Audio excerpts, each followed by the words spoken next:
9 रातों से महाजंग, America Iran के तूफानी हमले।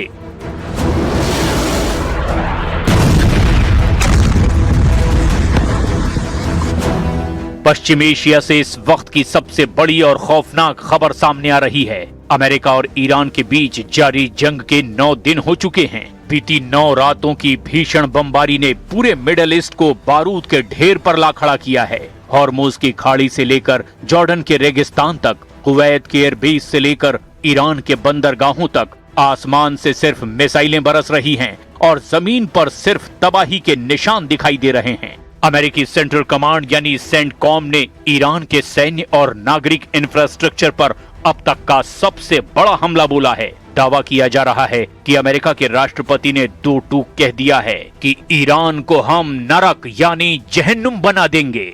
ईरानी क्रांति गार्ड्स यानी IRGC ने जॉर्डन और कुवैत में मजबूत अमेरिकी ठिकानों को बैलिस्टिक मिसाइलों और सुसाइड ड्रोन से निशाना बनाया है। जॉर्डन और इराक में अमेरिकी ठिकानों पर हमले में 4 और अमेरिकी सैनिकों की मौत हो गई है। अब अमेरिका के कुल सैनिकों की मौत का आंकड़ा 17 तक पहुंच चुका है।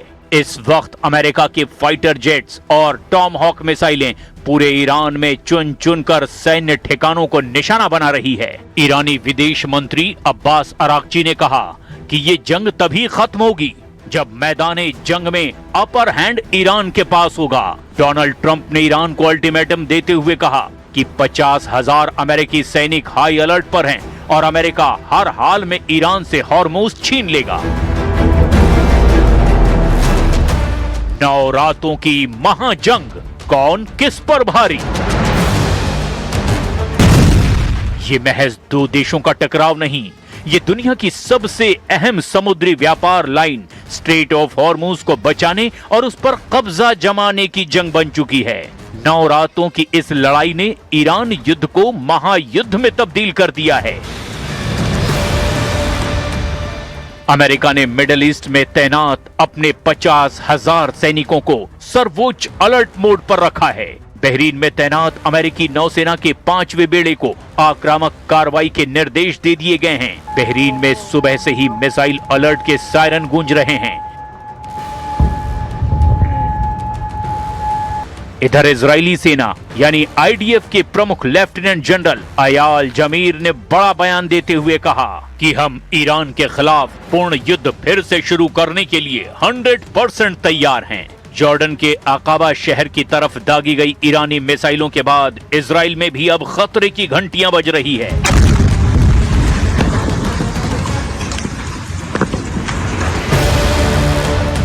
ईरान में अमेरिका के तूफानी हमलों का दायरा अब बहुत ज्यादा बढ़ चुका है। अमेरिकी सेंट्रल कमांड ने पिछले 9 दिनों में ईरान के होर्मुजगान प्रांत, बंदर अब्बास, सिरिक पोर्ट, केशम द्वीप और खार्ग आइलैंड जो ईरान के तेल निर्यात की रीढ़ है, वहां जमकर बमबारी की है। खार्ग द्वीप और बंदर अब्बास के इंफ्रास्ट्रक्चर को भारी नुकसान हुआ है। हॉर्मुजगान में डिसैलिनेशन यानी कि पानी को पीने लायक बनाने वाले प्लांट पर हुए हमलों की वजह से हजारों ईरानी नागरिक पानी के गंभीर संकट से गुजर रहे हैं। ईरान के missile launch pad, air defence radar और कमांड सेंटरों पर भी सैकड़ों बम गिराए गए हैं। एक तरफ अमेरिका अपनी सैन्य ताकत और फाइटर जेट्स के जरिए ईरान के इंफ्रास्ट्रक्चर और नेवी को पूरी तरह से तबाह करने में जुटा हुआ है, तो वहीं दूसरी तरफ ईरान अपनी एसिमेट्रिक वॉरफेयर नीति यानी सस्ते ड्रोन्स, घातक बैलिस्टिक मिसाइलों और हॉर्मुज की नाकेबंदी के जरिए अमेरिका और उसके सहयोगियों की कमर तोड़ रहा है। हॉर्मुज में हाहाकारी हमले, अरब में ईरान का आपातकाल। इस वक्त पश्चिम एशिया से जो खबरें आ रही है वो रूह कपा देने वाली है। पिछले 24 घंटे में अमेरिका और ईरान के बीच चल रहा युद्ध उस विनाशकारी मोड़ पर पहुंच चुका है जहां से अब पीछे लौटने का कोई रास्ता नहीं बचा। जॉर्डन में अमेरिकी मिलिट्री बेस पर हुए ईरानी हमले के बाद अमेरिकी राष्ट्रपति डोनाल्ड ट्रंप का गुस्सा अब 7वें आसमान पर है। ट्रंप ने पेंटागन को ऑन कैमरा और खुफिया तौर पर एक ही लाइन का आदेश दिया है, ईरान को नरक में बदल दो। इस आदेश के ठीक बाद अमेरिकी सेंट्रल कमांड यानी सेंटकॉम ने लगातार 8वीं रात भी ईरान के सैन्य और नागरिक इंफ्रास्ट्रक्चर पर अब तक का सबसे भीषण हवाई और मिसाइल हमला किया। पिछले 8 दिनों से ईरान पर दिन और रात बिना रुके लगातार हमले अमेरिकी सेना कर रही है। पिछले 8 दिनों में अमेरिका ने ईरान के बंदर अब्बास, रेशम द्वीप, चाबहार, दक्षिणी तटीय सैन्य ठिकाने, मिसाइल और drone storage, IRGC command centre, radar और एयर डिफेंस सिस्टम को भी पूरी तरह से तबाह कर दिया है। यहाँ किए गए हमलों में सिर्फ नौसैनिक डॉकयार्ड ही नहीं बल्कि बंदर खमीर से जुड़ने वाले रेलवे स्टेशन और मिलिट्री लॉजिस्टिक डिपो को भी पूरी तरह से जमींदोज कर दिया गया है। बात अगर चाबार पोर्ट की करें तो अमेरिकी सेंट्रल कमांड यानी कि सेंटकॉम ने वहां के शाहिद कलंतारी टर्मिनल के मैरीटाइम कम्युनिकेशन और सर्विलांस टावर को मलबे में तब्दील कर दिया है, जिससे इस तटीय इलाके में भयंकर बिजली संकट और ब्लैकआउट की स्थिति पैदा हो गई है। इतना ही नहीं, रणनीतिक रूप से बहुत महत्वपूर्ण ईरान शहर एयरपोर्ट को निशाना बनाकर अमेरिकी लड़ाकू विमानों ने ईरान की सीमा तक पहुंचने वाले लॉजिस्टिक और हथियारों की सप्लाई लाइन को भी ध्वस्त कर दिया है।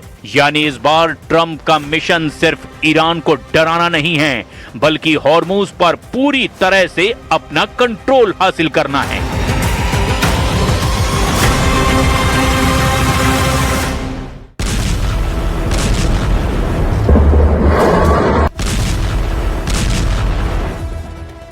ईरानी मिसाइल ने जॉर्डन में मारे अमेरिकी सैनिक।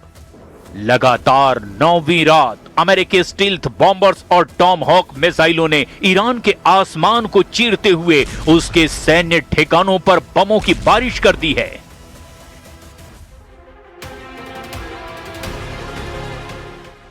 राष्ट्रपति ट्रंप ने खुद व्हाइट हाउस से बयान जारी करके कहा कि उन्होंने इन हमलों को खुद हरी झंडी दी है और ये कार्रवाई जॉर्डन में मारे गए 2 अमेरिकी सैनिकों का सीधा प्रतिशोध बताया जा रहा है। इसके उलट ईरानी सेना यानी IRGC कहीं ज्यादा आक्रामक है। ईरान का दावा है कि उसने जॉर्डन के बेस पर अमेरिकी वायुसेना के कई लड़ाकू विमानों को जमीन पर ही नेस्तनाबूद कर दिया है।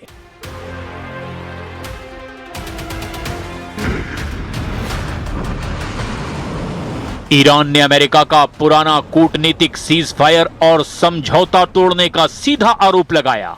इसी बीच वॉल स्ट्रीट जर्नल के हवाले से एक बेहद सनसनीखेज खुफिया खबर सामने आई। खुफिया रिपोर्ट के मुताबिक ईरान ने अमेरिकी डिफेंस सिस्टम पैट्रियट को पंगु बनाने के लिए अपनी मिसाइलों में नई टर्मिनल मैन्यूवरिंग यानी कि हवा में रास्ता बदलने वाली तकनीक लोड कर दी है।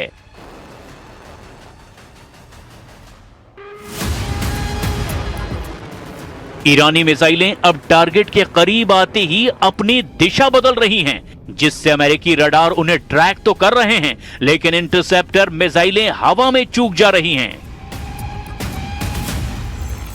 यही वजह है कि जॉर्डन के एयरबेस पर पैट्रियट सिस्टम के लगे होने के बावजूद ईरानी मिसाइल सीधे निशाने पर लगी हैं। अमेरिकी अखबार वॉल स्ट्रीट जर्नल की रिपोर्ट में दावा किया गया कि ईरान के हमलों ने अमेरिकी रक्षा विभाग यानी पेंटागन के होश उड़ाकर रख दिए हैं। पेंटागन इस बात से बेहद चिंतित है कि अमेरिका का एडवांस पैट्रियट और third air defence system Iran की सारी मिसाइलों को रोकने में नाकाम साबित हो रहा है। WSJ की रिपोर्ट के मुताबिक ईरान ने अपनी मिसाइल रणनीति में 3 बड़े और खतरनाक बदलाव किए हैं। अल्ट्रा हाई स्पीड ईरानी बैलिस्टिक और हाइपरसोनिक मिसाइलें अब तक सबसे तेज गति से उड़ान भर रही हैं। इससे अमेरिकी रडार को उन्हें ट्रैक करने के लिए बेहद कम समय मिल रहा है।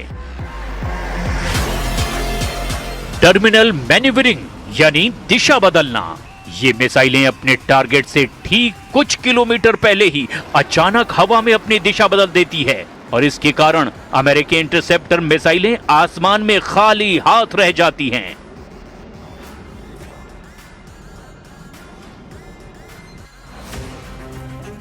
पिन पॉइंट सटीक हमले।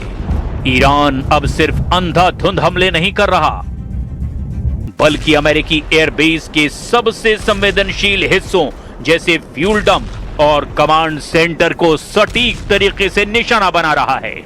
इसी रणनीति का शिकार हुआ जॉर्डन का मुअफ्फक सॉल्टी एयरबेस। ईरान ने एक साथ कई बैलिस्टिक मिसाइलें दाग दी। जॉर्डन के एयर डिफेंस ने कुछ को तो रोका, लेकिन एक ईरानी मिसाइल अमेरिकी पैट्रियट सिस्टम को चकमा देकर सीधे बेस के बीचों बीच जा गिरी। धमाका इतना भीषण था कि 2 अमेरिकी सैनिकों के तो चीथड़े उड़ गए। एक सैनिक का अब तक कोई सुराग नहीं मिला है और पूरा बेस मलबे के ढेर में तब्दील हो गया।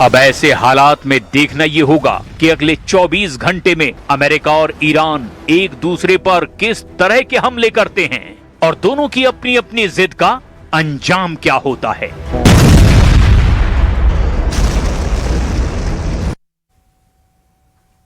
और वक्त हो गया है बहुत छोटे से ब्रेक का, बने रहिए हमारे साथ।